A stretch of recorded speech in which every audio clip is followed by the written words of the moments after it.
ander in een heel klein restaurant. Aan gezelschap had ik daar echt geen gebrek. De meisjes die daar werkten, ach ze waren wel charmant, maar al die mensen om me heen maakten me gek. Ik hou niet van die drukte en die herrie om me heen. Er is iets waar ik me telkens weer aan stoor. Het allerliefste zit ik in een auto heel alleen, waar ik slechts het ronken van de motor hoor. Vroom, vroom, vroom, tudu. Vroom, vroom, vroom, tudu.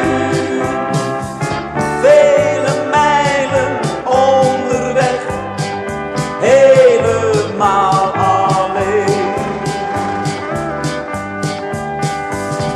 Ik ben toen werk gaan zoeken bij een groot transportbedrijf. Gelukkig kreeg ik daar direct een baan. Nu raas ik langs de wegen en zing als tijdverdrijf.